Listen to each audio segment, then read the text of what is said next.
David Brewster here with another three for all, and this is three weird warm-ups that work. And that's kind of a tongue twister, but this lesson's basically going to expose or reveal some really simple and kind of strange warm-up exercises that I've discovered over the years. And a lot of these trace back to just strange situations, or like maybe I was running late for a gig, or I unexpectedly was invited to go up and play with somebody, or I started jamming with somebody, and it was like, oh, my hand's not warmed up, or I haven't even touched a guitar today, or whatever, those kind of scenarios. And one thing that I do is I'll, maybe turn the TV on and I'll sit with my guitar, unplugged, either on the couch or on the floor or whatever. And I'll just run through, like warm-ups and symmetrical patterns and chromatic ideas. And, I do have actually a lot of warm-ups and ideas that I've used as exercises over the years, and I'm going to slowly start sharing those in some of these videos and lessons. The ideas I'm going to share here, they're normally things I play unplugged, or with the amp off, or before I start amplifying myself, because truth be told, you really probably don't want to hear these sounds amplified, and your household, your neighbors, your dog, or whatever, they don't want to hear this either, because a lot of these exercises are going to sound weird. So I am going to amplify this so you can hear it and you can kind of learn it. But normally I don't blast this stuff, out of my amp. Most of these ideas literally are, the things I would run through, off stage or backstage, or before a day of teaching, or, a recording session or something like that. Just, getting the circulation going, getting the hand warmed up, strengthening the hand, and also coordinating the hands together is really what we're going to be doing here. I am going to be sharing three ideas, but I'm going to sprinkle a few extras in as we go along here. So I have no idea how many, little tips or whatever I'm going to give you. More than three, but this is still three for all, so we're just going to call it that, even though it might be more like 5 or 6 for all. The first idea here I'm going to share is everybody's guitar has a built-in finger stretcher, and I know that might sound kind of scary, but we're really just talking about kind of stretching the webbing of your fingers here. And, we're not going to do this forcibly. You don't want to hurt yourself, obviously, so it's not a strength thing, like we're going to make your hand stronger by pushing it or something. We're just wanting to gently just spread the fingers, just to kind of get some of the circulation and the blood flow in there. And we're going to use basically the end of the headstock right here, or the end of the fretboard rather. And right there, especially on a Fender like a a Strat or a Tele, it has a really comfortable kind of spot right there, where in between the webbing of your fingers there, you can kind of stretch. And I'm doing it very gently. I am not pushing hard, against that at all, mainly because I don't want to hurt myself. I'm just gently kind of spreading the fingers out. And, certain guitars, like the Radius, might be a little bit different. Like on a classical guitar, you probably don't want to do that because it's going to be much wider and uncomfortable. But that's a good, just beginning, a starter, I guess, as far as getting warmed up. The first idea here is something that I've done for a very long time. And even if I go back and I show you the necks that were on this guitar previously, you can see the wear on the frets from me doing this. And I'll do that right now so you can see it.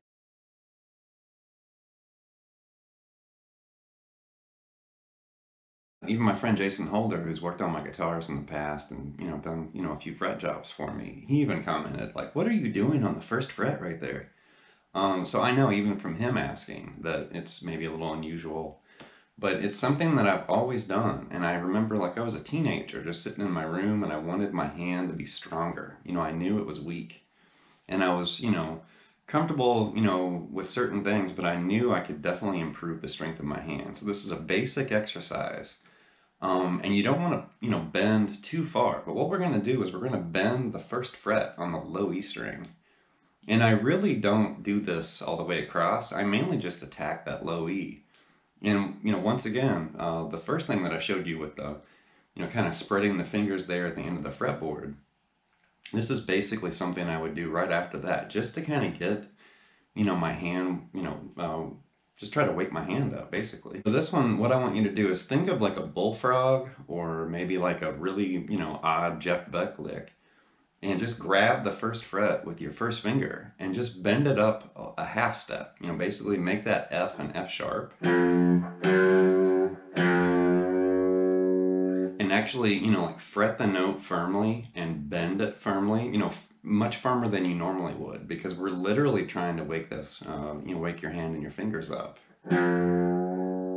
So bend with the index finger a half step, you know, F to F sharp. Do the same thing with your middle finger, your third finger, and your pinky. And don't reinforce that bend. Make your finger kind of do all the work there.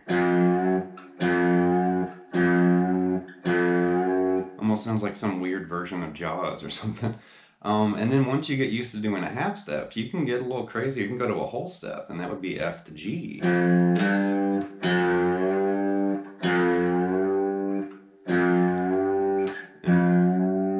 And definitely the pinky is much harder.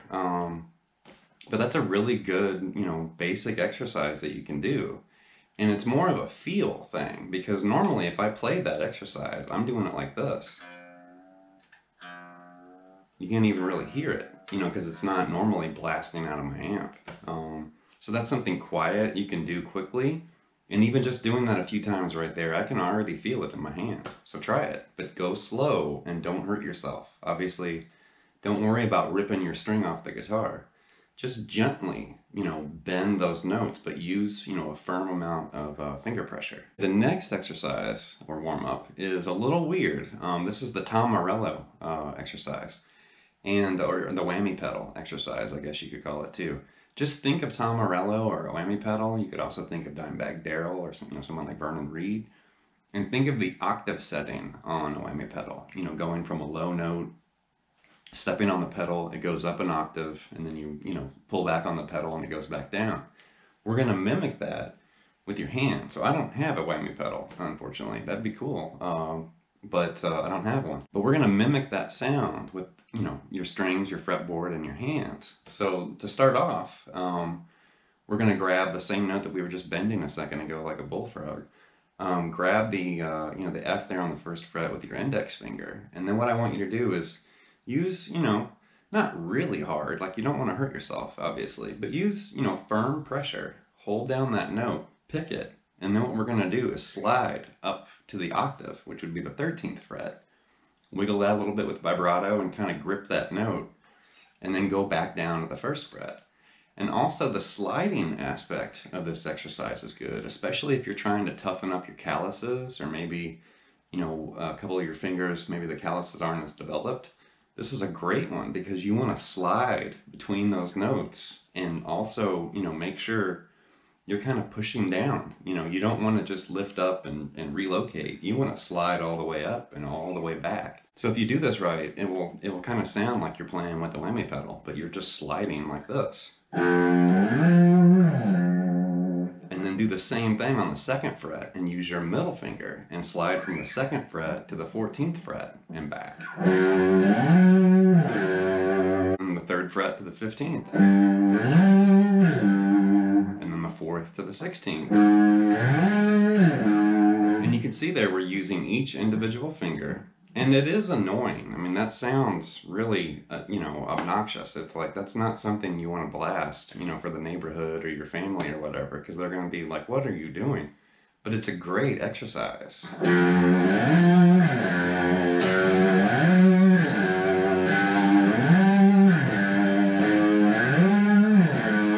And you want to try that on every string. And once again, you know, I'm not pushing really hard, but I am using a certain amount of finger pressure and strength, you know, pushing those notes down.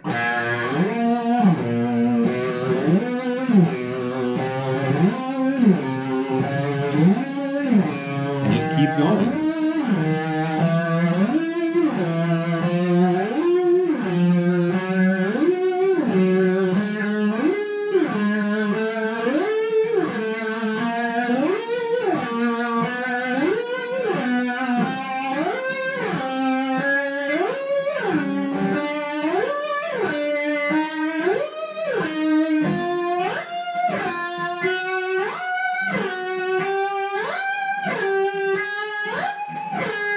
And if you actually make it sound a little bit like Tom Morello, then you know you're doing it the right way. Because a few of those sounded kind of bad, but then a few of them it almost sounded like Rage Against the Machine or something. So that is what you're going for. The last idea here is also kind of strange or interesting, and I've seen a number of guitarists do this. And it was something I saw, and then I wondered, like, why were they doing that? And then, of course, I went, in my bedroom or my studio or whatever, and started trying it. Like, why were they playing that? And why am I sitting here now playing it? But I did notice, a few people, almost like as a joke, do this. But then since that time, I've noticed a few other players actually do this as an effect or a sound, and it does have a really interesting, you know, texture. What we're going to do is we're going to use all four of your fret hand fingers and we're going to cycle through them fretting the same note. We're just going to be on the B string and we're just going to move up between the notes G, A, and B. But we're going to apply this little, four fingers fighting over one note concept. And, we're not really interested in making this musical. It's more of like a physical challenge. So it's like you're doing an obstacle course or something, on the fretboard. So slowly it would sound like this. And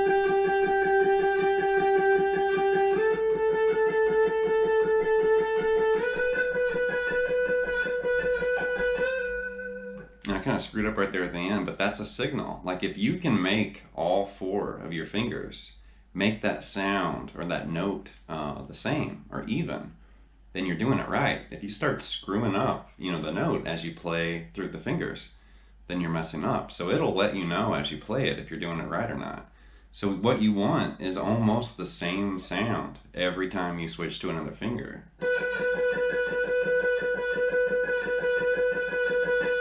So speed really isn't, what we want here. We're not worried about playing that fast. We're worried about playing it efficiently or, correctly.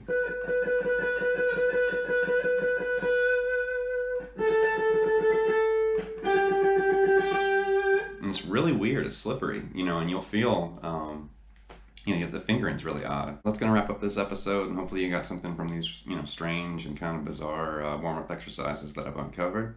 And depending on the feedback and the reaction, I may make some more installments of this because trust me, I have hundreds of things like this that I've kind of tapped into or uncovered or learned over the years. So, leave me some comments and some feedback and subscribe to Late Night Lessons, and I'll be back with more before you know it. Thank you.